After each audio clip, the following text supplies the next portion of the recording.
Welcome back, everyone. Welcome back to the grand finals. So the grand finals here of uThermal Series 2 circuit, May 2025th edition. So the May 2025th edition, here we go. Again, this is a monthly tournament. Every single month, uThermal has been hosting these 2v2 tournaments on a regular basis. As a reminder, this event did occur a couple of weeks ago, and we were there for it. But for those that are maybe unfamiliar, the CranKy Ducklings team, we were brought on to admin. So myself, Kuro as well, we do admin the event. So we're there for it, and we just make sure that everything runs smoothly. We make sure that all the players are finding each other, they're all competing with each other, that we get all the payment information, for example, and are there to make sure that there's nothing going awry for the event itself. So we do actually admin the event live. That means we can't cast it. We're not able to cast it live. Instead, I believe Steadfast is usually covering it live, and uThermal also streams as well. But of course, uThermal, he's kind enough to share those replays, to share the matches, so that we can then cast it after the fact. So we're here to go over the finals of the May edition. We have our top two teams, and I think this is the first time that uThermal and Goblin have made it this far.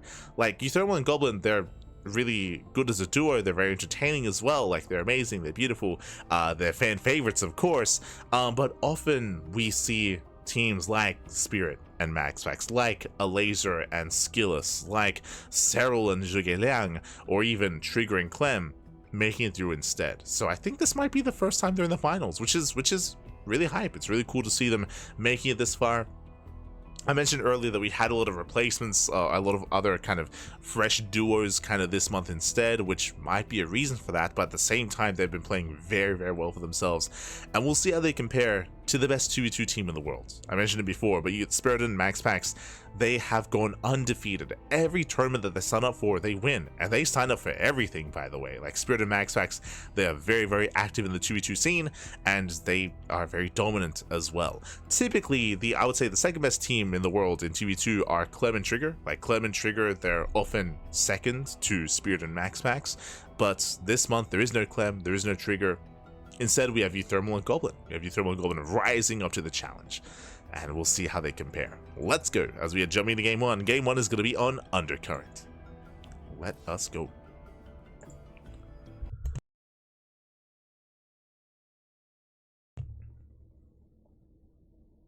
Here we go. Also, a shout out to the community. Again, the prize money and the funding for this tournament is all crowdfunded. It's all crowdfunded, so a big shout out to the community, whether you were, of course, from uThermal's YouTube or from the surrounding community as well. So a big shout out to the people for making this event happen. And here we go. We have our initial duo. We have our red team spawning in the bottom hand corner. We have our Protoss and Terran. We have MaxPax and Spirit.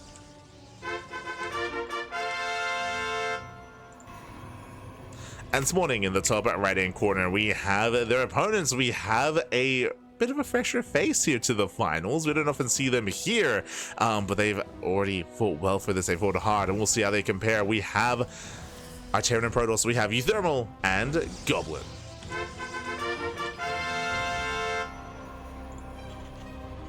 Let us go. As you can, Terran and Protoss, they considered to be the strongest pairing in 2v2 as well. Having a Terran and Protoss together.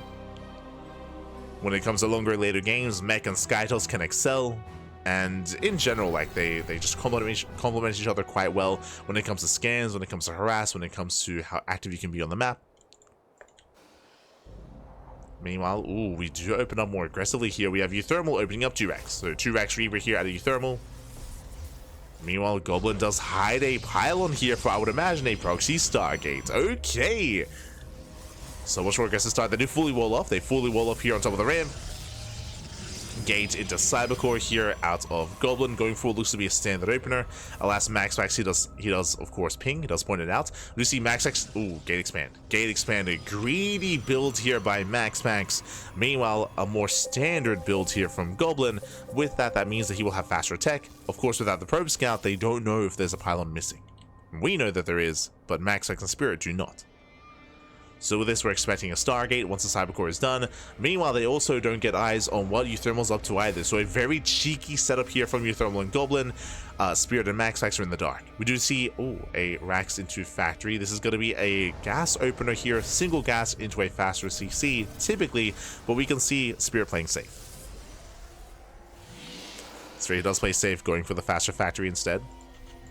CC on the high ground from uThermal. There's that proxy Stargate that we did assume, did anticipate. Making its way towards the main. And damage can be done. Going to be rallying the Oracle right in. We'll see if we can cripple MaxPax early on.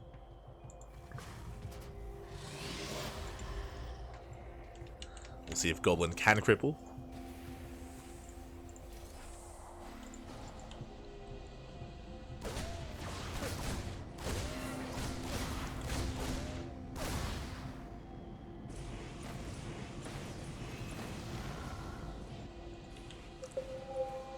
MaxPax does pull away.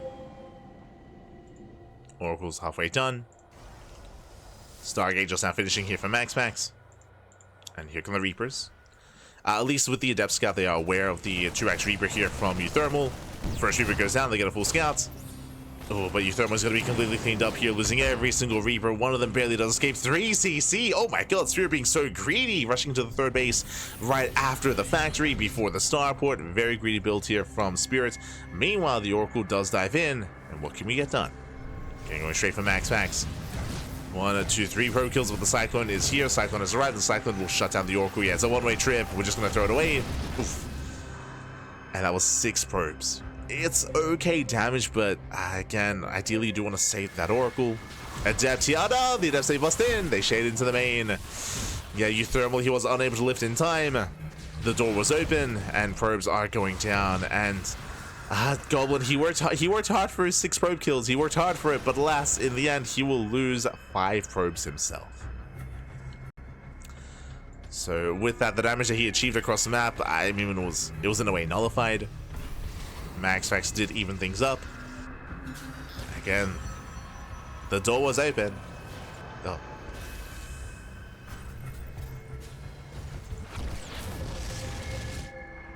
Oh my I forgot about this. Yes, there is a Reaper cliff here in the center, but it is shut down by the Cyclone. God damn. I forgot, Bobby. I forgot.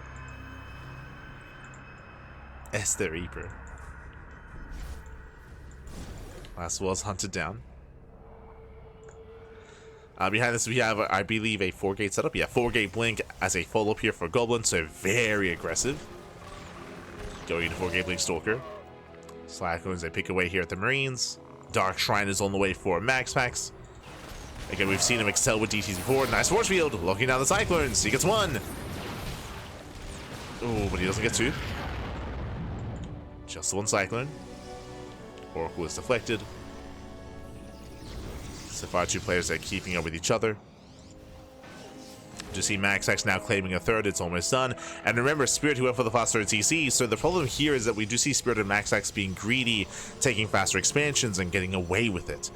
They've yet to fully embrace and fully, I mean, they've yet to really pay for themselves yet, but they soon will once they get taken. Right now, the pressure is on the blue team to get some counter damage. The pressure is on uThermal and Goblin. They have to get something done. Goblin just now starting up his own 3rd. uThermal just now starting up his. Jump towards the left-hand side.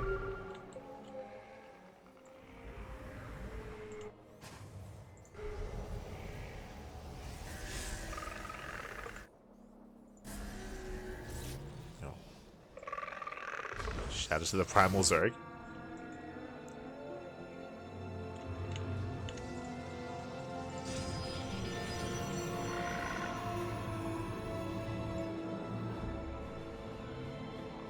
Drop is deflected. So far, we don't really find much damage. Remember, Goblin, he went 4-gate blink and doesn't really achieve much with it. Still trying to recover. They do notice the Dark Templar. Nice save. Very nice. Keen eyes there by Goblin. You could see that Goblin, he was like spamming the ping. he was like, Babby, this, DTs. Saw the scan. And we're holding on and hoping for another scan soon. Uh-oh. As Dark Templar, they do deny mining. They break down that front door. Oof. Pylon goes down. DT here at the natural again. Scans are limited. And there's no scan. Yeah, there we go. We just now get a scan. Oh no, he gets away. The DT does slip by. Not like this. Oh, second scan in the main. Another scan here on the low ground, and with that they clean up the Dark Templar. That was, I mean, that could have been worse. That could have been a lot worse. That could have been dire. More DTs are waddling in. We do see there's no eBay. There's no turrets. No turrets. Likewise, a cannon gets thrown down, but it's not done yet. Probe's gonna be falling. There's a scan. That is still brutal damage. 11 probe kills. Ay, ay, ay. So that was 6 kills from the Dark Templar. As earlier did lose 5 to the Adepts, if you recall. Double drop moving out. Likewise, uThermal and Goblin. They've had enough defending. They break out themselves. Ooh, Spirit, he rushed into the gold. Nice position with the tanks. Does an eye mining. Does an eye mining at the gold base. Spirit still dropping across the map. Ooh, oh god, crazy blink out of MaxPax. Doesn't get punished for it.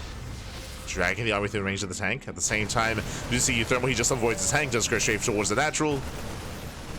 Takes on the gas guys at the same time, double jump into the natural base of uThermal. SCVs are going down. Oh, uThermal, he does have an offensive tank. He holds. He does hold on. But how much did he lose? Oh, 11 SCVs. Ay, ay, ay. Brutal losses. The job is still going, still getting more damage. Nothing major yet. Yeah, it was left idle. So it did attack buildings. Likewise, Goblin trying to find a way in, but unable to. And with that Spirit and MaxPax, they defend, they maintain their goal base. Blue team across the map has to still deal with Dark Templar. DTs are so annoying. So annoying, man. Yeah. Oh.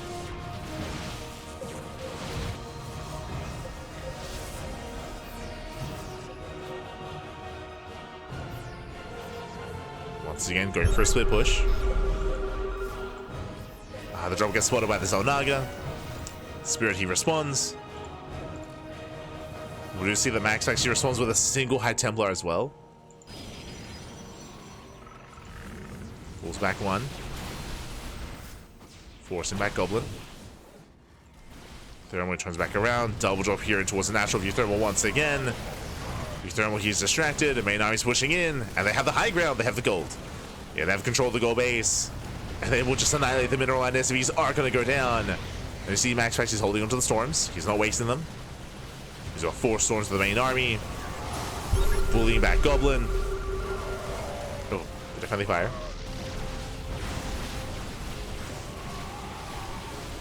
Goblin is going to be bullied back. Storm on the... Storm on the... Yeah, sure, why not? Storm on the Zealots. There's still 2 storms left. Base is under fire. Drop is still active. And they are just torn apart. Yeah, the blue team is just torn apart. We do see uThermal going for a Hail Mary play. Does go for a Dune Drop across the map. And he might get some damage, but back at home he's losing everything. The bases are all on fire. Oh god, there's defensive storms. Oh no! The storms fall off. GG gets called. And with that, Spirit and MaxPax take game number 1. GG. They do take game 1. Again, the Dark Templar, we saw before in the previous matchup against Shameless and GG Machine here as well. It wasn't really how much damage they did, but they just caused so much chaos. They caused so much attention to be stuck at home. It did give breathing room to allow for MaxPax and Spirit to get away with their greed. Remember how it all began. We saw both MaxPax and Spirit be quite greedy, claiming much faster third bases. And they got away with it. Thanks to the Dark Templar, the opposing team was busy at home, right? They were busy back at home, busy trying to just scrambling for a defense against the Dark Templar. Throughout all of that, the gold base was taken. We saw uThermal and Goblin attempt to punish the gold, but failed to. And we're quite able to. From there, Spirit and MaxPax, they snowballed out of control. With that, GG. And now we're getting into game number 2. Gonna be loading into Arctic Flowers. For the first time, actually. True. For the first time.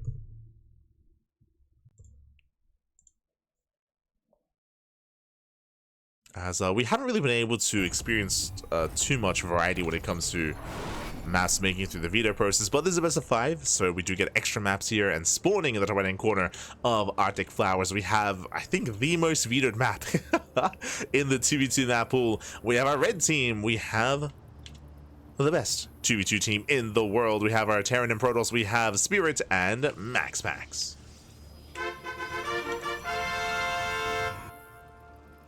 And this morning in the bottom left-hand corner, we have their opponents. We have the blue team. We have, likewise, the Protoss and Terran. We have uThermal and Goblin.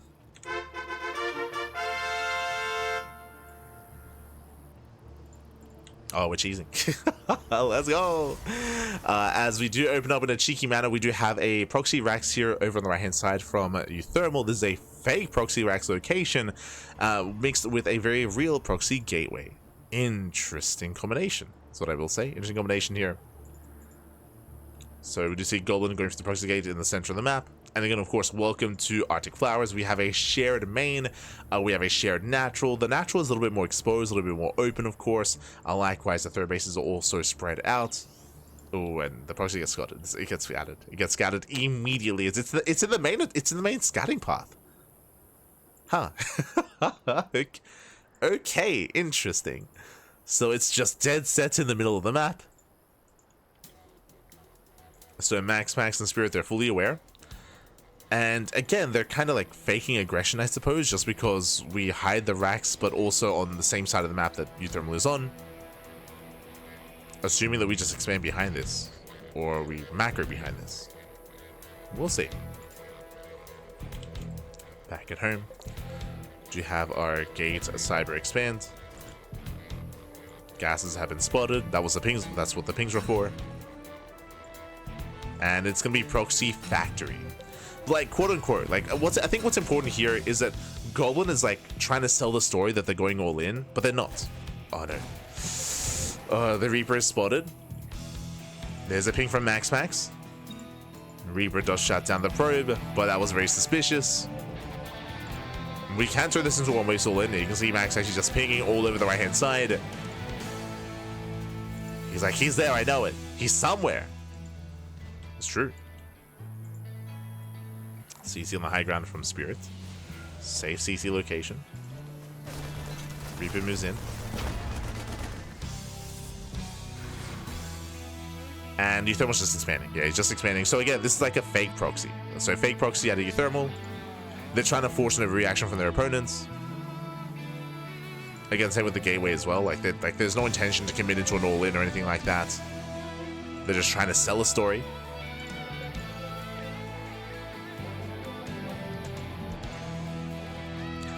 Behind this, I mean, it does force Spirit to be safe. It does mean that Spirit he's here on the high ground, so he will have a much later expansion. And up shades in. That is not a wall. Uh-oh. Yeah, the wall's not a wall. That's 2 probes. Yep, there's a ping. So now they recognize, okay, you're just expanding. You're just macroing out of this. There is the second okay, this I like. Okay, so a couple of things are happening here. One, it was a fake proxy, a fake all-in, and they're macroing out of it, which is standard. And of course, for the most part, Spirit and MaxPax, they've seen everything that they need to. They're like, oh, okay, like it was a fake out. Like everything's normal, everything's fine. We can just build up. Everything's not normal, everything's not fine. That is the second factory. That uThermal going into mech, unscouted. Without going into Cyclones. We'll see if this pays off. We'll see what uThermal can accomplish with this. As the one thing that comes out of all these like twists and turns and the opener, the one thing that comes out of it is that the factory is hidden. So we could turn this into like a weird 2-base all-in. True.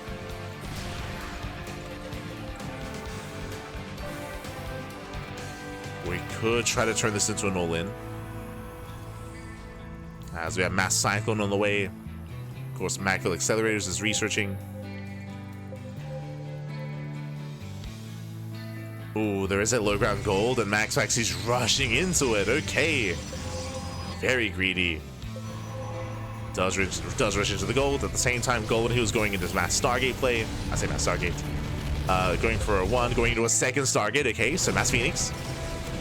Mass Phoenix out of Goblin, gets into the mineral line. SCV's going to be going down. So far, so good. And now going for probe damage as well. But he's running out of energy. Now, my concern here, these Phoenixes have done well. Like, they've killed how many SCVs? 5. They've killed 5 SCVs, which is solid. Even going for the tank. Okay, let's go. Not quite. But the problem here is that because of the goal base, the red team can recover. Right, they can recover from this. Cyclone is shut down. We have more Cyclones amassing. Here we go. This is it. This is the timing. Mass Phoenix Cyclone. Trying to catch the red team off guard. Lock-ons are brutal. They do catch out some of the Stalkers. Not bad. Those Stalkers are going down. Better start to the fight here from uThermal. And catching out more of these Stalkers. Tanks moving in position. Every Stalker goes down. Well, we have 2 Stalkers left. And MaxPax does not have an army. Now it's just now it's out to Spirit. Now it's just Spirit on his own. With 1 Stalker to support. Yeah, the tank goes down. Oof. Mining is being denied at the gold.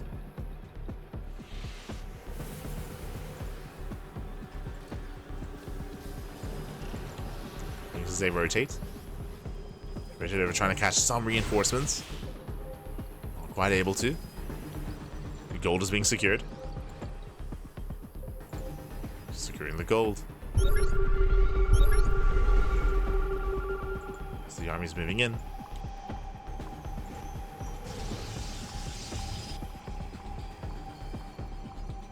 They do our position. They have the high ground. Oh. Catching out some of the Stalkers. Let's go for the mass lift. Again, these Lock-ons are brutal. And with the help of the mass cyclone, yeah, they overwhelmed the army. Once again, they've reset the Stalker counts. And now we're going for the kill. We're going for the kill. And again, this was a very cheeky build here from our blue team, from uThermal and Goblin. Going for the hidden second factory, going for the mass cyclone, catching the opposing team completely off guard, and punishing the greed. Remember, they rushed into this goal base, and it was not worth it. And with that, uThermal and Goblin, they're doing it. they're bringing this back. They're going to make a series out of this. This base is going to go down. There's no saving this. And behind this, Max actually just lost so many Stalkers. Likewise, Spirit lost so many tanks. They don't really have much of an army to work with. Oh. Let's go for the CC.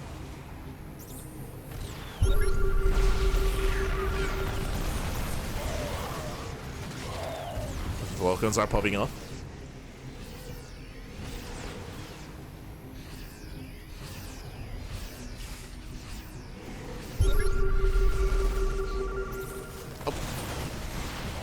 Catching away Marines. Looking into Stalkers. Oh, nice force fields. And Goblin does overextend for a moment there. But hey, they're holding on to the third. Spirit, he's able to maintain himself. Nice catching on the Phoenixes. And at this point, Spirit is the carry. Like, Spirit, he has a better economy. He has an army to work with. It's up to Spirit to try to survive and hold on and give MaxPax the time that he needs to recover. As MaxPax is going into Dark Templar, I mean, that is the way to recover, true. DT's on the way. Spirit, he has to help out MaxPax. Does race over, does him in. Oh, Cyclone's a little bit late to respond. A lot of Phoenix is going to be going down, but they take down the Marines. Catch at least some of them. Behind this, we've been focusing a lot here on the fights, but throughout all of this, now uThermal, he has gold. He has a gold base. Likewise, Goblin has a third, now working towards a fourth. So is uThermal. They're both on 4 bases. They have the economy, they have map control, they can just keep rallying in. As long as our blue team here doesn't make any major mistakes, they should run away with this game. Now, I'm a little bit concerned by the continued Mass Phoenix. Like, at a certain point, we can see a Fleet Beacon into Skytoast, like into Carrier, into Storm as well. Like, I would say that Goblin definitely has some breathing room here to tech up if he so chose to. Nice expansion. MaxPax diving on the tank. Does focus it down. At a cost.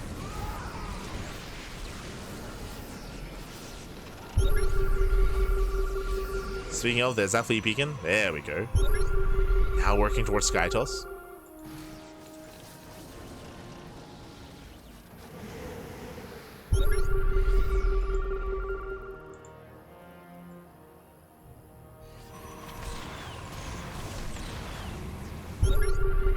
Spirit, he still does have a threatening army with those EMPs.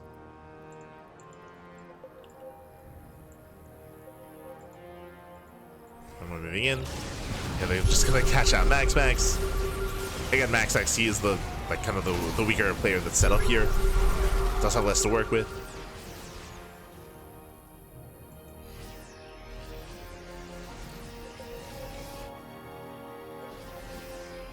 And there we go. You can see Goblin making 4 carriers at a time. That's a lot of carriers. It's a lot of carriers. Now Spirit, he's almost maxed. He's getting there. He does push out. He's getting within range here of the gold. Or at least trying to. There we go. Stims in. And he should bring down the expansion.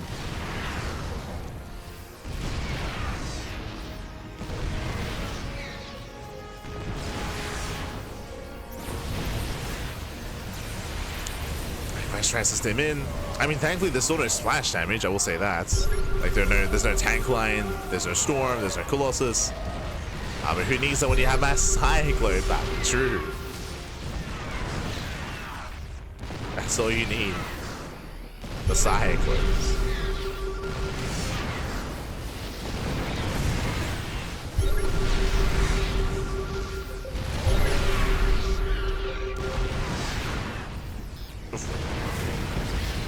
The base house full.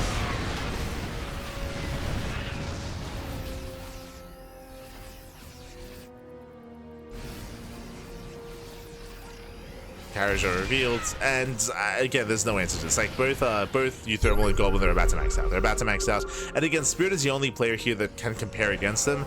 MaxPax, as we've been trying to emphasize, he has been behind the entire game. Like MaxPax is still trying to recover.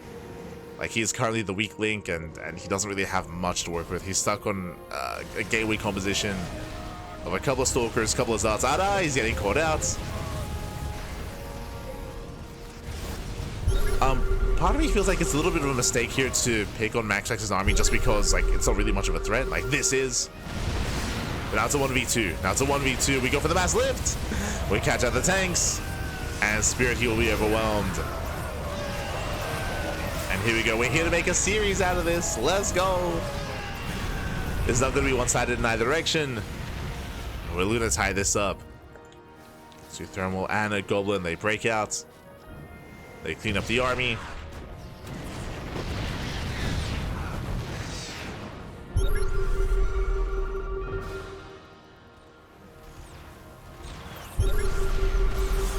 And there's just not much of them to defend. There's a couple of Marines, there's a tank.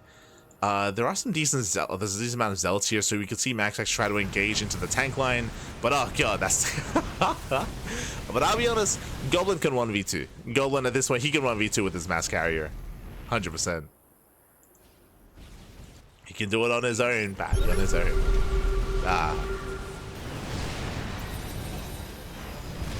Solito.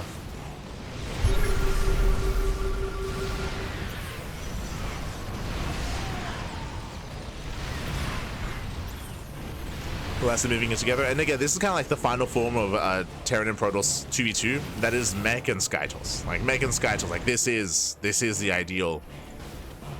This is the ultimate form of 2v2. Mech and Skytoss, let's go. As they do support each other quite nicely. Meanwhile, we do see Spirit catching out some tank reinforcements, not bad. Does get a couple of tanks. Meanwhile, Skytoss into the main. Spirit going for the base trade. That's all he can do.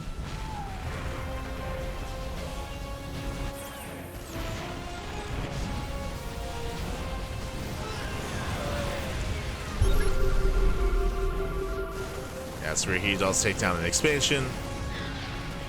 Does get a Nexus. Here, Goblin can just recall. I wouldn't be opposed to it, but if he were to recall, then these tanks would be exposed. He just keeps going. They just keep going.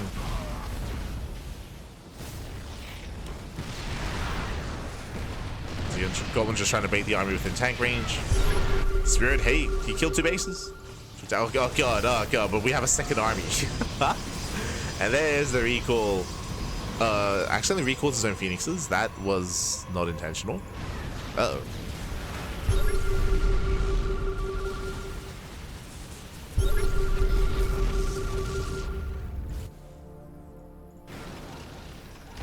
Spirit turns around.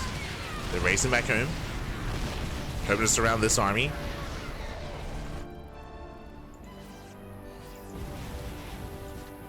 Again, these tanks, they will eventually go down. Oh, nice catch on the Phoenixes. Oh my god. 1, 2, 3 Phoenixes. This round is coming. These carriers can recall.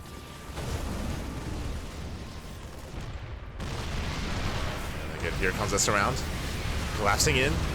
Oh, Stalkers are a little bit early. Yeah, they're a little bit early here to the party, but they should bring down the tanks. Where's the recall? A Goblin, we have to get out of here. He sticks around. He sticks around too long. He will lose everything, Goblin. He had to recall out earlier. Yeah, he chose not to. He will lose every carrier. And Spirit? Can Spirit 1v2? No shot. Can Spirit do this on his own? Can he pull this off? What do we have? Okay, what do we have to work with? We have 9. Gee, that's still a lot of carriers. There's 9 carriers for Goblin. We have 2 tanks from uThermal. 2 tanks and 16 Cyclones.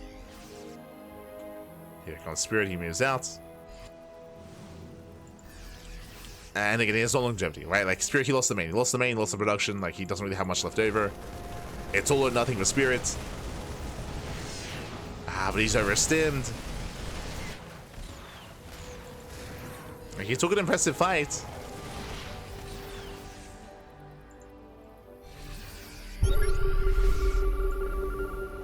But this is it. Ooh. Does save the ghost. Nice control. Oh no, it's way too soon. Yeah, the carriers have arrived. Slow zone and the cloak as well. And Spirit, he will lose everything here. GG gets called. Whew. And Goblin and uThermal, they will fight back. They will tie things up. GG. Whew. GG, well played. Again, a very, very intense game here. For the most part, uThermal and Goblin, they had a massive advantage. Winding it back, if you remember, they faked an all-in. They faked a proxy. With that, they were able to kind of lure their opponent into a false sense of security. Once both MaxPax and Spirit realized it wasn't an all-in, they're like, oh, like, they're playing standard, we can just chill, when really it was anything but. Remember, uThermal, he had hidden that factory, he was rushing into Macula accelerators, he had hidden that as well, going into Mass Cyclone. As a response to the standard build that they thought was happening, MaxPax rushed into the gold, and he got punished for it. If you remember, MaxPax, he committed very hard to saving the gold base, he lost all of his Stalkers to the Mass Phoenix Cyclone, lost all the Stalkers, and he lost the expansion. From that moment, MaxPax was kind of out of the game. Like, I don't think he ever exceeded 140 supply. Like, he was able to, like, have some warp in some units, but he was just so far behind economically, just because he had committed so hard to being greedy, and it failed. And it did mean that Spirit, he was kind of, like, trying to hold his own, and we mentioned it, right? Like, he was trying to buy time for MaxPax to recover. Wasn't quite able to. Despite that, we had a pretty intense fight towards the end, and we saw that Spirit was able to at least shut down all the Sky Toss, at least the first army, but not the second. GG. GG, well played. With that, we have a back and forth series, and now we're getting into game number 3. We're going to be loading into Yellow Jackets. Let's go.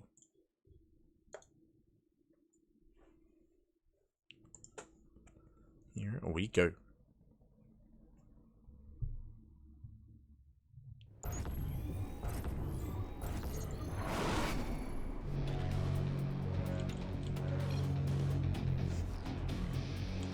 And spawning in the top right hand corner here of Yellow Jacket, we have our red team. Here. We do have our duo between Spirit and MaxPax. the best 2v2 team in the world. But they're being forced into a series and spawning in the bottom right corner. We have their opponents. We have the blue team. We have our Terran and Protoss duo fighting back and making a series out of this. It is uThermal and Goblin.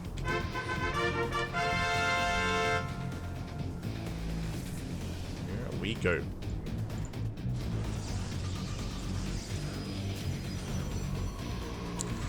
Someone asking in the chats, does anyone know how teams are assigned? The players, they sign up with their teammate. So there's it's not like they're assigned a teammate or anything like that. Typically just friends, like friends, practice partners, you know. Yes, they just sign up to the tournament together with a pair. And of course, those pairings do persist. For those that are unaware, again, like Spirit and MaxPax, they win everything together. Like they are the best 2v2 duo out there in StarCraft 2. We have other pairings like Clem and Trigger. I would say they're the second best team. Goblin and uThermal. We do have, who else? Skillis and a Laser, Lambo and Harstem, Wayne and Milky Cow, Shameless and GG Machine, Juanito and Special. Sorry, Special and Cham, I meant to say. Juanito and Cham. They just sign up together. Like when you sign up for the tournament, you sign up with a partner. And they're assigned in the sense that, you know, they reach out to their friend, they sign up together. There you go.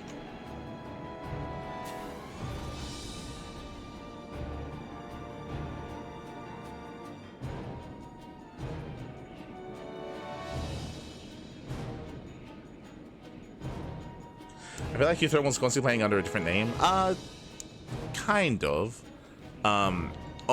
This is his EU account. So uThermal, he has a different name depending on what server he's on. He's Demon Mark on EU, and he's Cheese Maniac on NA. Oh, as once again we do open up. This map is so bright. Do you see the glare? Like, just everything it's like a blinding light is shining on everything here. Jesus. But we do have a standard opener here. Once again, a fake proxy out of uThermal. This is the same build, same setup, going for a fake proxy. Meanwhile, Goblin does play standard. Likewise across the map, getting to our initial openers, into our initial setup.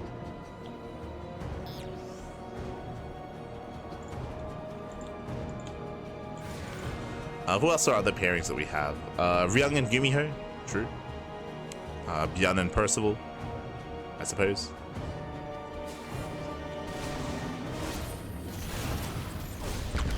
But it's always fun. It's always fun to see who plays 2v2s together, because like it also shows, like, I guess their social circles, like who's friends outside of just the game. Geralt, he usually signs up with. We've seen Geralt with a Laser sometimes. We've seen him with Nikaract, for sure. We see Jumi and Yang Yakov. True. They play a lot together. After Jumi and Iba broke up, those the drama, the smudge. Yeah, Jumi and Yakov.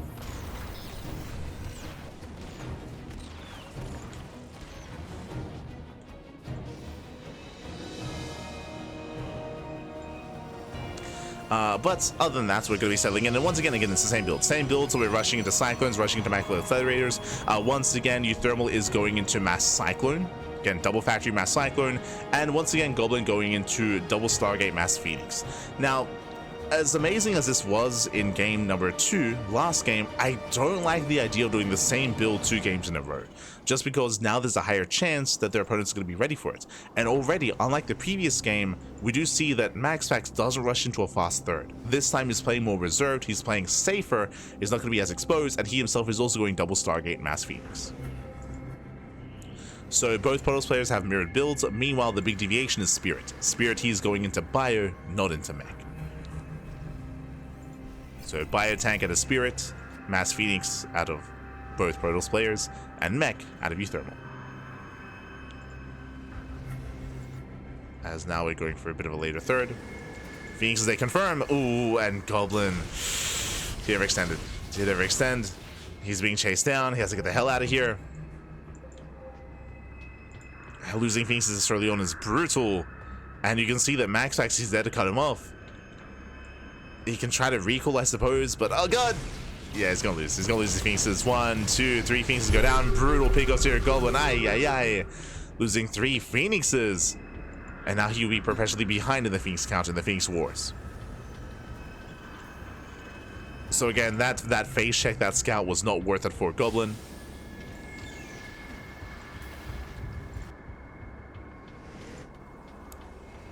Now, there is still a way to recover here, and that's going to be with the Cyclones. As they're in quite a position, SCV is going to be going down. Oh. Yeah, 3, 4 SCV kills. But yes, the way to recover here in this game from our blue team has to be from uThermal. Like, he has to try to catch his Phoenixes with his Cyclones to try to even up the Phoenix count. As Goblin, he can't do it on his own. Catching up more probes. Cyclones are coming in. You can see they're trying to cut off the Phoenixes, but they're just not fast enough. And Phoenixes, they escape. Behind this, going into the fleet beacon. Both players are working towards Phoenix range. Third Stargate's on the way to double down and go into Mass Phoenix. And Spirit this entire time has just been chilling. So our red team here is looking very comfortable. uThermal's been losing SCVs. They've been both harassed by MaxPax, while Spirit has been just laying back.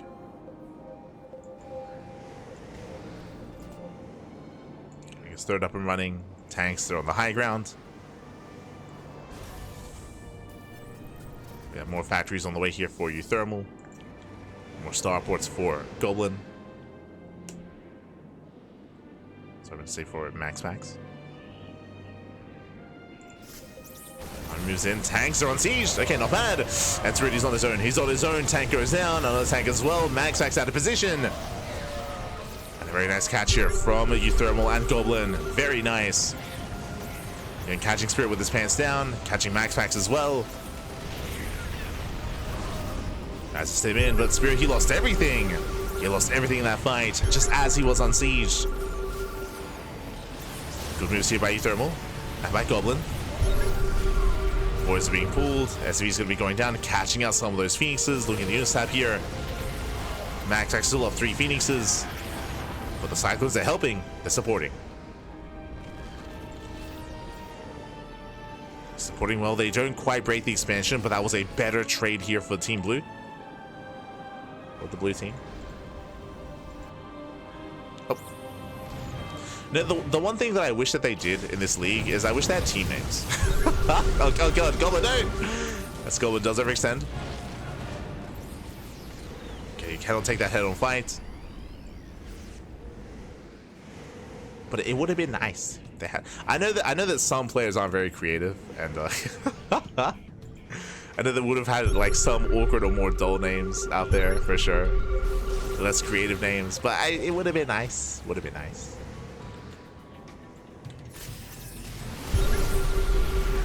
Spyro does them in. Likewise, catching out the Phoenixes. uThermal and Goblin force all the way back. They lose a little momentum. Spirit sims in against Spirit. He's now bouncing back. Breaks the expansion, does force a cancel. Does force a cancel. Mass lift here, and yeah, uThermal, he is overwhelmed. GG gets called. He will lose every single Cyclone. And with that, MaxPax and Spirit, they take a lead in the series. GG. Whew.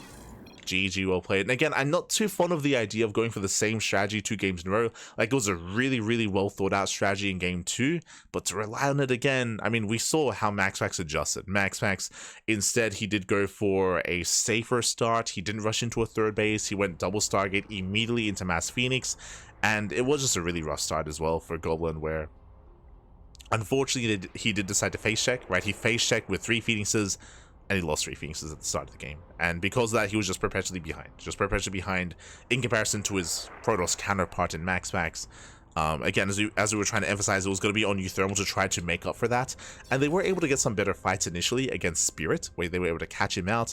But Spirit's time was also very cheap. Like, Spirit had a very cheap army. He eventually recovered and eventually snowballed out of control. GG. GG, well played. With that, we're getting into game number 4, and we'll see if uThermal and Goblin can bring something different to the table here to recover and to bring it to the ace match. Let's go.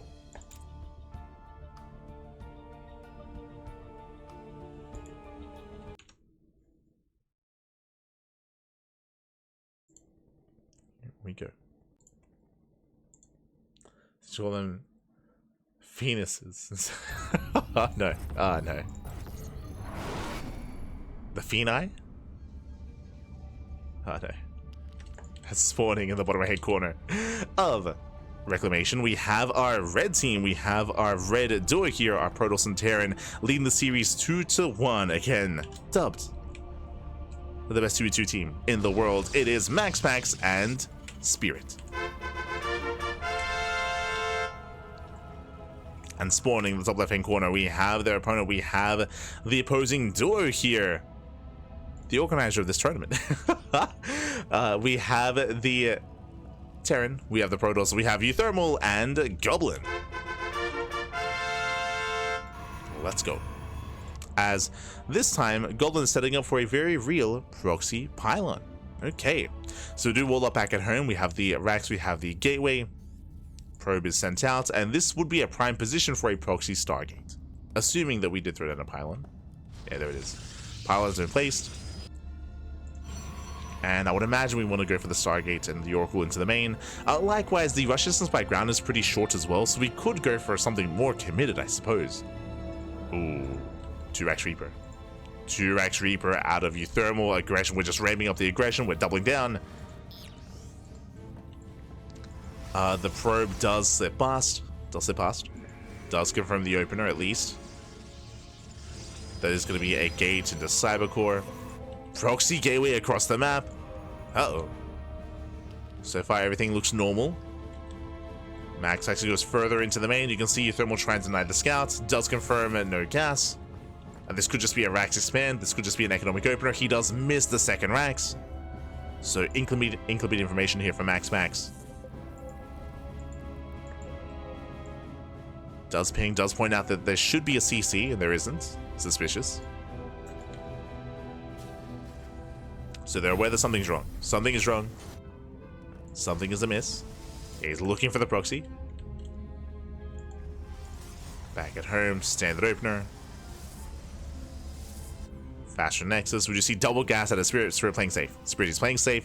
Faster Factory, which means faster Hellion production. So safe play here by our Red Terran. That will work out well for him. Meanwhile, Stargate opener out of MaxPax. But remember, that is a Stargate after the Nexus. Like, this was still a more economic build. And now he sees. Yeah, it does spot the Stalker. Reaper gets shut down. And here come uThermal and Goblin. They're going for it. They're going up the ramp. Again, MaxPax has been greedy. He has nothing to defend. He has one Adept. Soon to be a second. Does fully wall up. Does wall up. Does wall up. Reapers, they get a bit of hull damage on the Adepts. They're going to be forced back. They're going to be zoned away. Oof. Okay, everyone gets punished. They will at least focus on the shield battery. They could just focus on Spirit, actually. like Spirit, he went Tech Lab first, not Hellion. Uh-oh, he went into the Tech Lab, but he does have the Cyclone now on the way, and the Cyclone will defend. Yeah, the Cyclone is out. They shut down the Reapers. Oof. Losing one.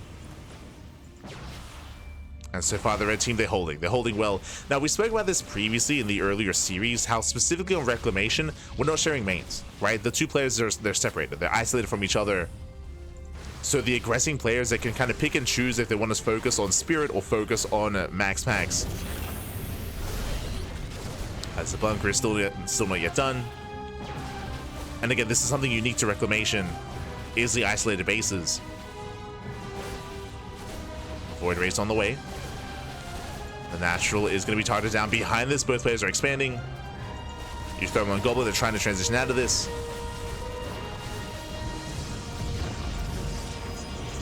Oh. Does he bait him in? Okay. Doesn't bait him. Does pull away. Kill the Natural. Not bad. Again, behind this is 3 Rax Reaper here out of uThermal, going into +1.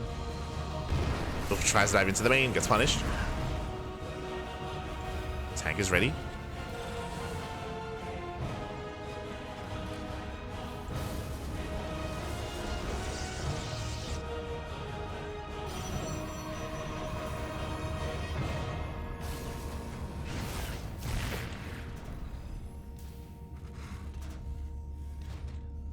So Oracle moves out, gets the 1 SCV kill. We'll see uThermal still trying to find some damage. Dives into the natural. Oh! Oh god, that tank positioning. Tank does punish. Oh, nice catch it from Goblin. Takes down the Oracle.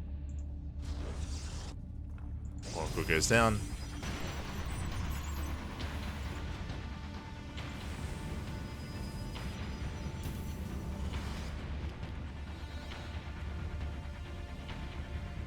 Likewise, we do see Cloak Banshee out of Spirit. Interesting. Still playing Bio. We're going to Banshee play. And the game will settle from here. Now, as the game settles, where exactly are we? Okay, so we do see the two Terrans have a comparable economy. We have 38 SCVs to 35, so again, a comparable economy from our Terran players. When it comes to our Protoss here, we do see a massive lead for Goblin. He got a much faster natural. We do see that MaxPax is only just now getting up and running. So Goblin does have a massive lead compared to MaxPax in regards to the economy. We've been here before. We saw this in game 2, where MaxPax sees behind. MaxPax has to recover, and right now I would say it's on Spirit to try to make up for that.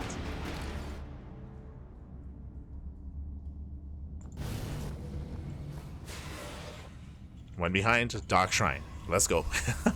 So we have DTs on the way from MaxPax, and we have a Banshee on the way from Spirit.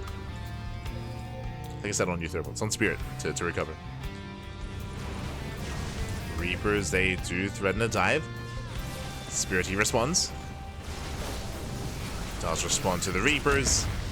They commit into the main. At the same time, Stalkers, they push in on the right hand side as well. Stasis does catch out some Stalkers. But the tank is exposed. Tank goes down. He gets one, he gets two. Shuts out 2 tanks. Reapers, they do confirm the Dark Shrine. There was a ping. And back at home, turrets. Turrets are on the way. They're getting ready for the Dark Templar. That also happens to be getting ready for the Banshees as well, as Banshees are moving out, but now there should be detection. Should be. Yeah, Observer's on the way.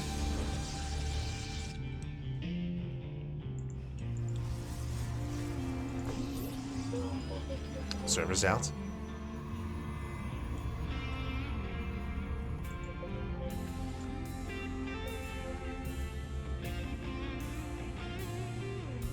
Two Banshees, they can one-shot probes, so the shield battery doesn't really mean anything.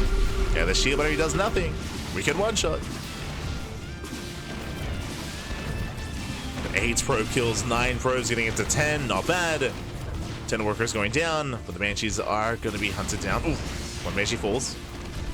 At the same time, uThermal busting into the main, does drop in. And once again, just crippling the economy here of MaxPax, just not allowing him to recover. And Goblin and uThermal, they're running away with this. They have third bases. They have their third bases up and running. Stalkers, they don't quite dive in. But MaxPax is stuck on a 1.5 base economy. Spirit also stuck on 2 as well.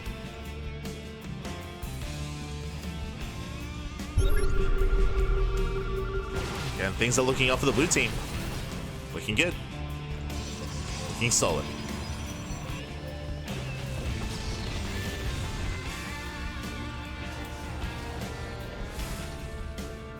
The Banshee harass was good, don't get me wrong, but alas, we do need a little bit more than that. Unfortunately, the Dark Templar, they didn't really achieve much. MaxPax needs a third desperately. There's that third base.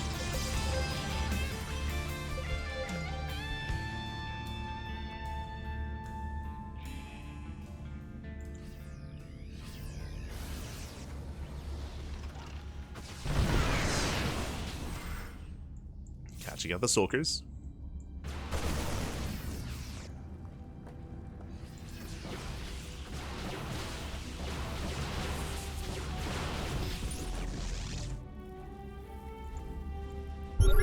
TCs are trying to find some damage. Let's go. Unfortunately, there's detection, there's planetaries, turrets and cannons all over the place. This time they won't find much.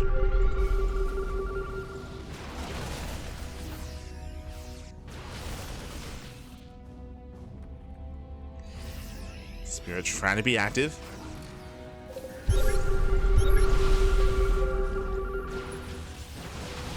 Again, Goblin and uThermal, they do spot the army. They're in position. They're ready. They bait out the stasis. There's no need to push into these tanks. But he's going for it. He dives in. Yeah, they're exposed. Yeah, they're exposed. He gets 1, 2, 3 tanks. Catches all 3. They were left on their own.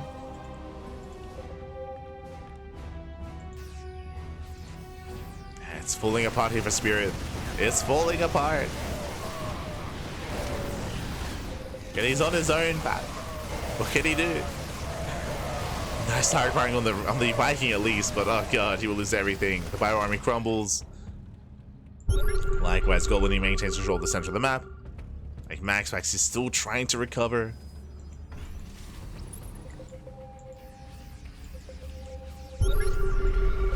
Trying to build back up. Nice bait.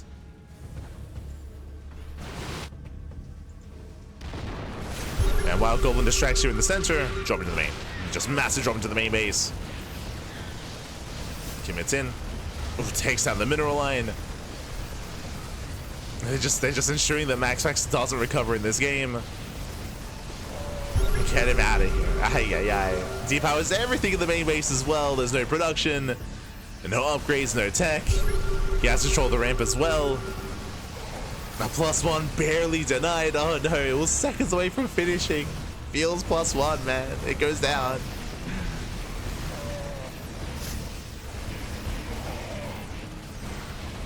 Yeah, Spirit Hill was busy with the Goblin earlier trying to keep up with the army movements. Now he comes in. Will help defend. But as he's distracted, now there's an opening. And now there's an opening. Takes out one of the tanks, takes out another. And the red team just cannot keep up. Not like this. Not like this, man.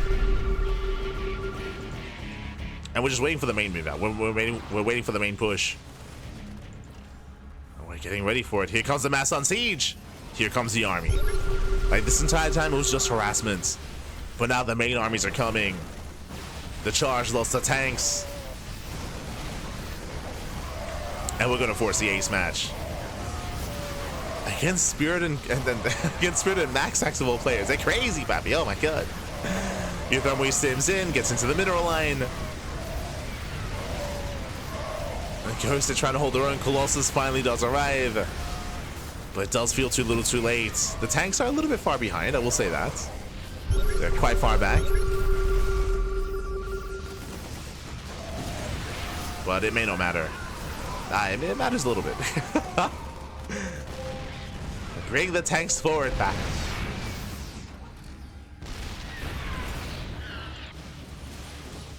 So just rotates over towards the planetary.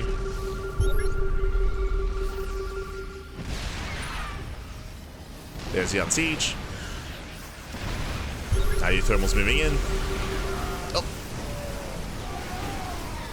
Oof, yeah, brutal tank shots. GG gets caught again. There's just nothing left for the red team. And with that, Goblin and uThermal, they tied the series. We are going to the ace match.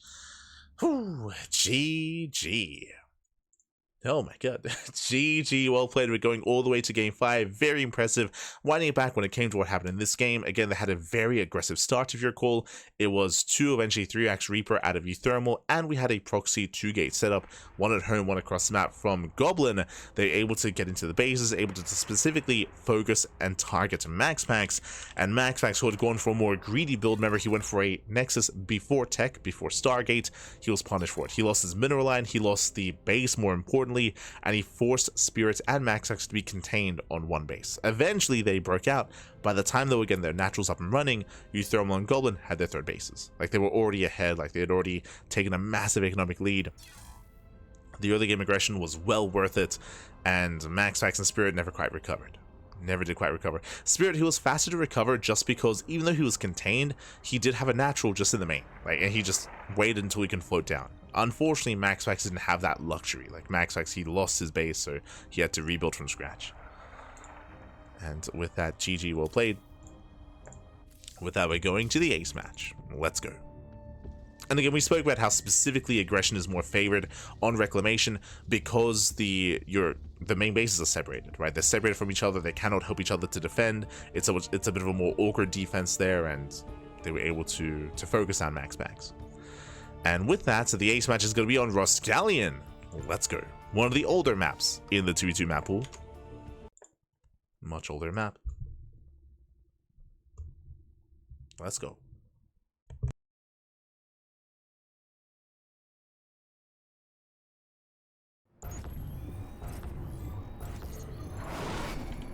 And spawning in the bottom right hand corner of Roscallion, we have the red team. We have, again, dubbed the best 2v2 team in the world, but struggling here in the finals. Let's go. Will they finally not win a tournament?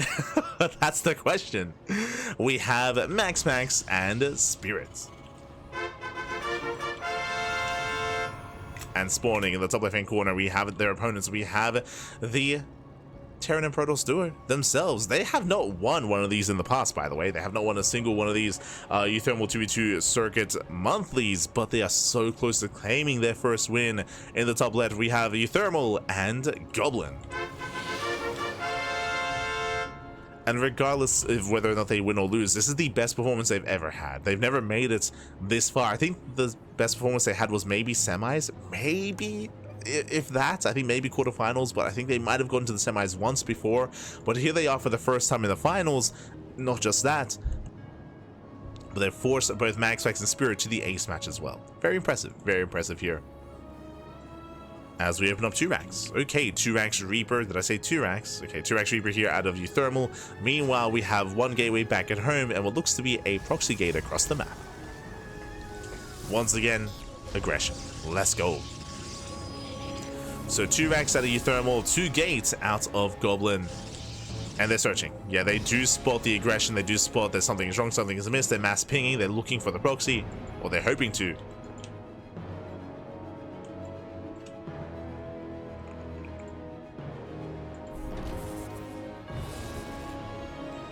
As 3 racks. Yeah, 3 racks Reaper. 3 racks Reaper out of uThermal. Now, as I mentioned before, something about reclamation is that the bases are separated, so it's easier to target down a player. Here, our bases are shared. Shared main, shared natural as well, so I would say it is easier to defend on this map than on others, or than on reclamation. We'll see if uThermal and Goblin can pull this off, as the map is going to be working against them, at least a little bit more than previously. Here we do have, once again, our natural base being taken from MaxPax. Likewise, racks expand, economic opener here out of Spirits, going for the CC before factory. Uh-oh.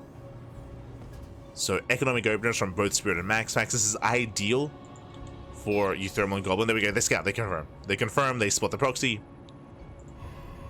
They realize what's going on. Stargate's on the way.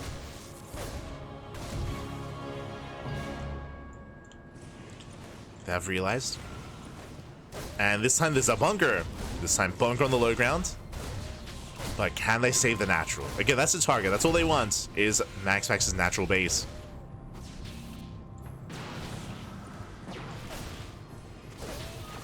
Oh. As it takes a lot of hits. Shield battery is now done. Oh, but the pylon is exposed. Pylon is exposed. So far, nice kiting here from uThermal. Does focus on a probe. But again, the pylon is more important. As the shield battery is out of energy, pylon goes down, depowers the shield battery. Likewise, Reapers, they head into the main. They head into the main base instead. MaxPax out of position, but there is a shield battery. He's ready. He's ready for it. Nice target firing, nice control. uThermal pulls away. Does pull away the weakened Reapers. Boys have been pulled. The base is getting low. Base is getting low so far. I believe uThermal hasn't lost anything yet. Yeah, no losses here from uThermal or from Goblin. But the Reapers are low. Ooh, there we go. One does fall. Lose one Reaper, lose a second Reaper. Tank has arrived. Yeah, the tank is here. The base is so low, but they won't get it. They needed it. They needed the base. They failed to kill the expansion, and with that, Spirit and MaxPax, they barely hold on. Whew. They barely do hold. Again, imagine like 2 more volleys, like a little bit more damage here on the expansion. And now our red team, they're in a better position. They're in a better position here. You can see that we only just have the Nexus finishing up here for Goblin. Meanwhile, MaxPax saturated. This time he's already saturated. Spirit as well, already saturated here at the natural. Both uThermal and Goblin are behind. Oh, it was close. So it would have all been worth it if they had killed the Nexus, but barely not enough.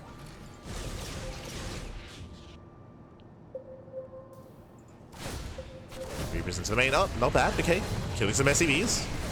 Not bad at all. A couple of SCVs are going to be going down. The Oracle will chase them down. Despite that, that's going to be 10 SCV kills. Okay. It's something.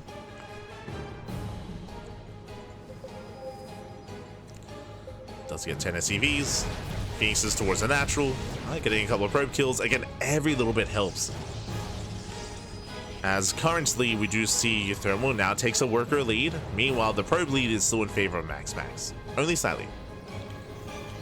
Slightly in favor of MaxPax. Ooh, at least it was. Nice harass here in the main. Gets another probe, another 2 probes. Likewise, Reapers was natural. They're bullying MaxPax. And this leads to what we spoke about at the start of the broadcast. If you remember the Lambo games, if you remember Lambo and Kellizer, whenever they loaded into a map like this, they had a really unique expansion pattern. Do you remember? We had, if one player had this base here towards the top side, they did not take the low ground expansion. They expanded over on the right hand side instead. The reason for this, as you can see, is specifically whoever spawns in on the left hand side in this corner of the map is exposed. Like their main and their natural exposed to their opponents. So what Lambo was doing was he and his partner would trade, right? It's like if whoever had the base on left, the main base on the left hand side, they would expand on the right hand side instead, to make sure that they wouldn't be bullied like this. Because right now MaxPax has been losing a lot of probes, just because his bases are more accessible, right? Like the base is just more accessible here, more than spirits.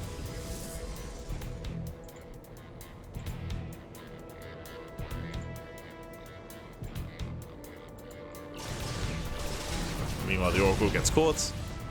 Nice catch from Goblin. We see Goblin taking a third, uThermal also taking a third base as well. They're maintaining map control, and sure, they may not have killed the bases here of MaxPax, but he's lost 15 probes. Oh my god. He's lost 15 workers. Here comes a blink. He gets punished for it. Oh my god. MaxPax getting bullied here. uThermal coming in to support his boy, to support Goblin. Oh, gets the Void Ray. Oh my god, just barely. Void Ray goes down, Stalkers get punished, the gateway is still up and running. Another Stargate on the way for Goblin, just going Mass Phoenix. Doesn't even have Warp Gate, by the way. Just Mass Phoenix out of Goblin, and Mass Fire out of uThermal.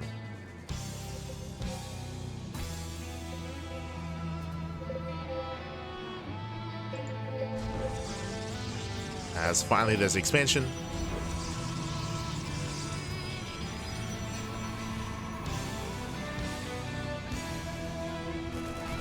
Marines, they stim in.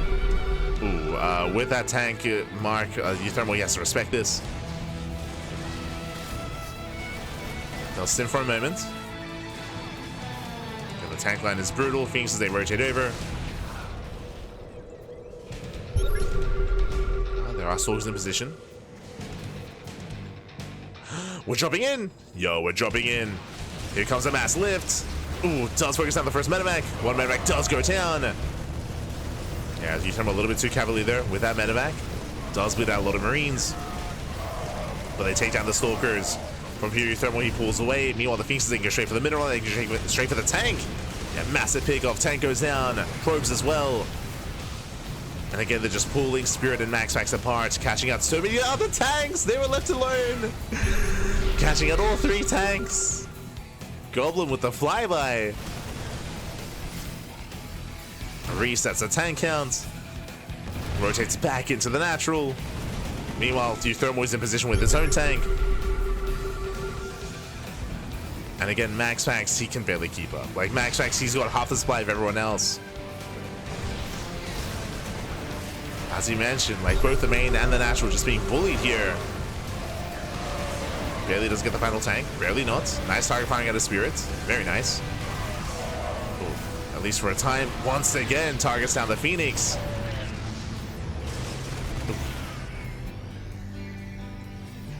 Okay, nice moves here by Spirit. Every time there was a lift on the tank, he would just instantly target down that Phoenix. Spirit fighting hard. Just trying to hold on.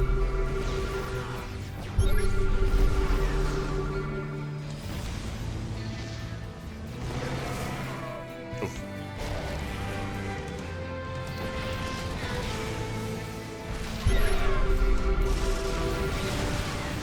Iris catching out the tank, punishing the Stalkers, punishing that Blink. And we have more bases. Fourth bases on the way for both players. Just a mass expand. And again, uThermal and Goblin, they've never made it this far in the tournament. They've never made it to the finals. And now that they have for the first time, mate, they're popping off. And this does coincide, if you recall, with Goblin popping off in 1v1 tournaments as well. We were covering Goblin's run in EWC live at the time. That was what, last week? In the European qualifiers, he was looking insane there. All the 2v2 has been paying off. True. It's been paying off. Let's go. As uThermal, he stims and he wins. There's no tanks behind this. There's no defensive line to work with either. The one tank that comes in gets lifted immediately. GG gets called, and Goblin and uThermal, they will take the series 3-2, becoming this month, the month of May's champion for the uThermal 2v2 circuit. GG. Whew. GG, well played. Congratulations here to uThermal and Goblin again. Spirit and MaxPax are undefeated. They are undefeated. There isn't a single event that they have not won. Whenever they sign up, they win. Like, that's just what happens here. They've gotten so many accolades in 2v2. But this month, for the month of May, not the case. Not the case. uThermal and Goblin, they do rise to the challenge here with some more aggressive builds.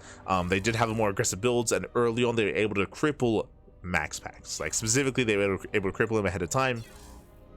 And with that, snowball out of control, snowball into their own wins. I say snowball, it was still very close, still very clutch, still very intense moments.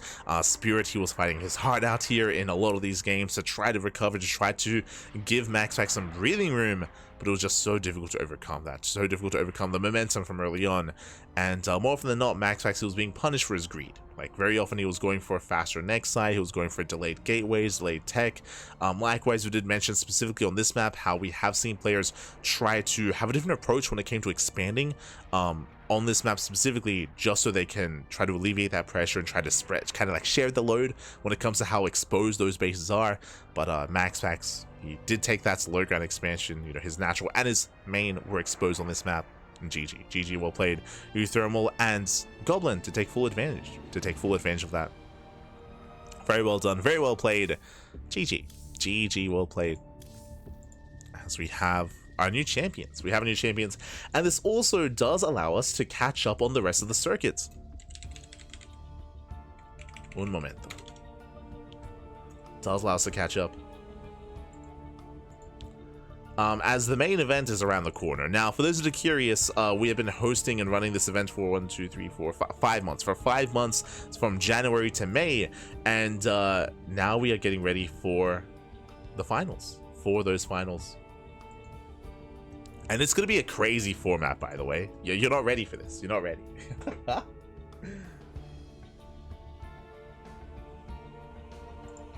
Here we go.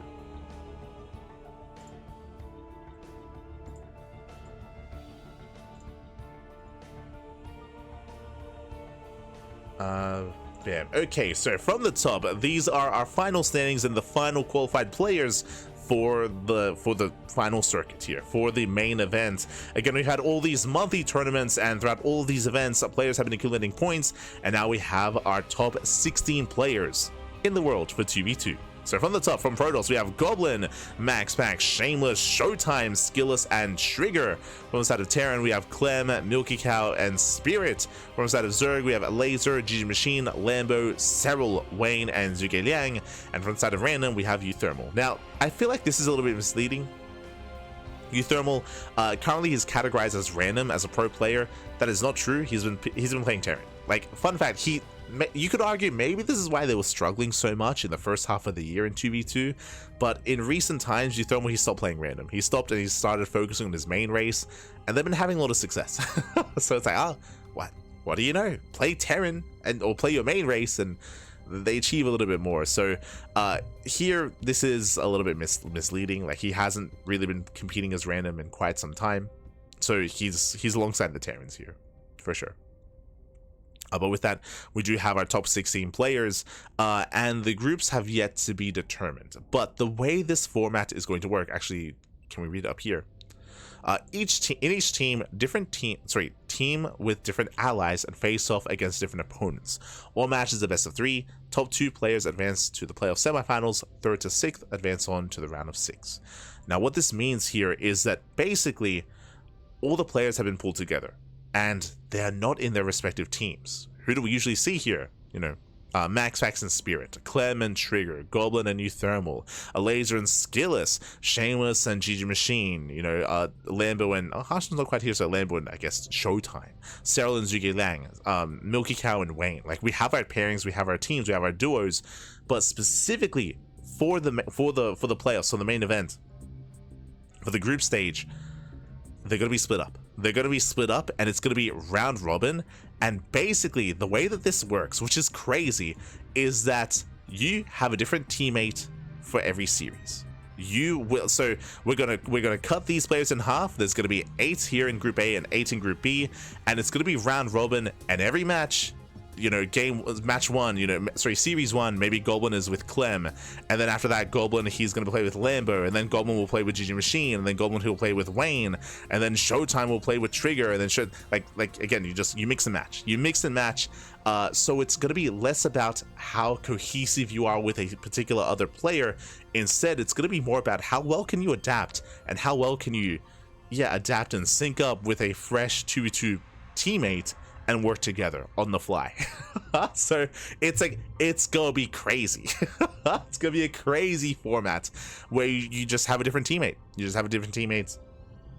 And because of that, this is gonna be less about 2v2 cohesion and more about like adaptation, right? Like, how quickly can you sync up with the, not a stranger, but with another player, right? And how well can you like play together, and how well can you adapt your own style to your opponents? Like, what if you team up with Wayne, and Wayne wants to go all in, but you're Showtime, and Showtime doesn't go all in? Like, how can you like sync up, you know, and like come to an agreement with how to play and how to approach? And different players have different strengths and weaknesses. Different players have different styles as well. So it's gonna be chaos. It's gonna be crazy, Bobby. It's gonna be crazy.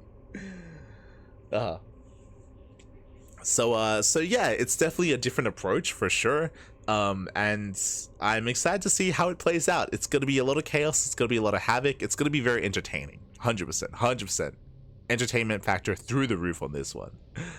And then of course, then we get into the playoffs, and then players get seeded in. And do we have an explanation of the playoffs here? Single elimination bracket, all matches best of 5. I believe when we get into the playoffs, I think that is where the top seeds get to pick. I think they get to pick their partner between the bottom seeds. So I think here, once we get our final top players making it through, or they might actually just be paired with each other. We'll see.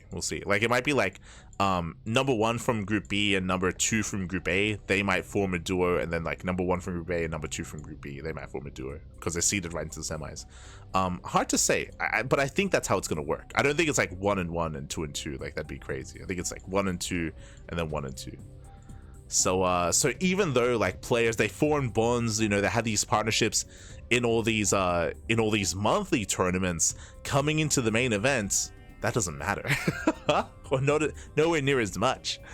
So yeah, it's definitely a unique format, one that I've never seen before in 2v2, and it's gonna be a lot of fun. It's gonna be very exciting. Should be fun to watch. Mark, yeah, Senor Schlappy came up with this. You're not wrong. uThermal. It's crazy. uThermal. As he came up with it, he did defer to us a little bit when it comes to certain finer details, but for the most part, he came up with it himself, I believe. Yes, he's the mastermind. The mad scientist. Crazy. But yeah, with that, GG. With that, GG well played. With that, we're going to be wrapping up here for the morning. Again, with that, now when it comes to when this event is going to take place, I don't think there's a final date yet, but we do know it's going to be after Home Story Cup. So we're good with, again, especially because of EWC and DreamHack Dallas and Star Zagora and GSL. Like, there's been a lot of content, a lot of big events happening. So we've had a little bit of downtime, a little bit of just a little bit of a break from 2v2 tournaments. But again, it's going to be coming back after Home Story Cup. For those that are curious, when is Home Story Cup? That's at the end of the month. The end of the month. So right now we're on the 13th. Home Story Cup is on the 27th. So the final days of June is Home Story Cup. So after June, coming into July, that's when we would be expecting this main event.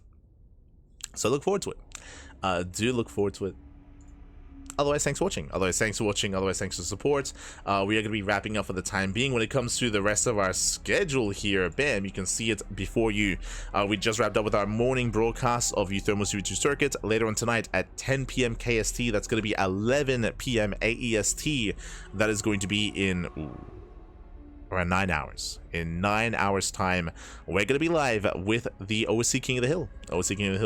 Typically that is covered by Steadfast, but I believe Steadfast is unavailable this week, so we are going to be stepping in to fill said shoes. So that's going to be this evening. That's going to be a best of one King of the Hill style format. A lot of fun, very dynamic. Likewise, we also have KSL. We have the Korean StarCraft League tomorrow, Saturday morning.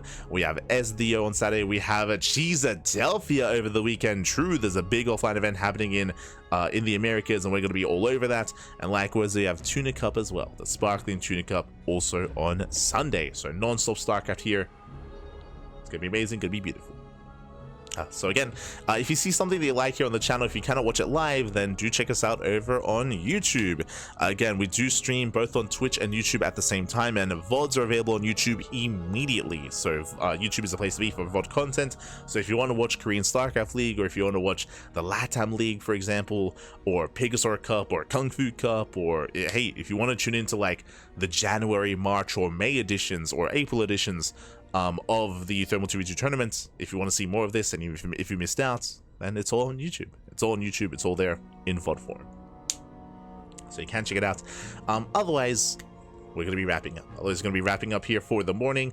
I do plan on getting some sleep before OSC, just because it's going to be so late. So I'm gonna get a nap eventually, but for now, because I haven't had much time to do so, and I feel like I've been neglecting the laddering for quite some time. We're going to be streaming. We're going to go and have a cheeky ladder session. So if you want to tune in, I'm going to be going live on my own personal channel. I do not ladder here on the CranKy Ducklings. We keep the CranKy Ducklings professional, like just casting or some podcasts or some team content. When it comes to our 1v1 ladder sessions, we keep that to our respective personal channels. So I'm going to be going live there. So if you want to tune in, you can. I'm very rusty. I haven't been able to properly ladder since the Basilisk show match, which was like a month ago, 2 months ago. It's been a while, but yeah, the big ring match show match, that was like, up until that point, that was like when I was laddering on a daily basis. Right after that, I stopped. So I'm very much so out of form, but you know, it's time to ladder at least a little bit, so we'll be going live there. Otherwise, thanks for watching. Thanks for the support. You can follow us on all the socials: Twitter, Facebook, Instagram, YouTube, and Discord. All things CranKy Ducklings. You can also support us on Patreon! Patreon in the chat. We do all of our tournaments are funded via Patreon, so Patreon is the place to be. If you want to support StarCraft, if you want to support the community, if you want to support the scene, then Patreon is the place to do it. Otherwise, we'll see you guys later on tonight for OSC, tomorrow for KSL, or in a couple of minutes for some ladder. See you then. Happy see you then. Hasta luego.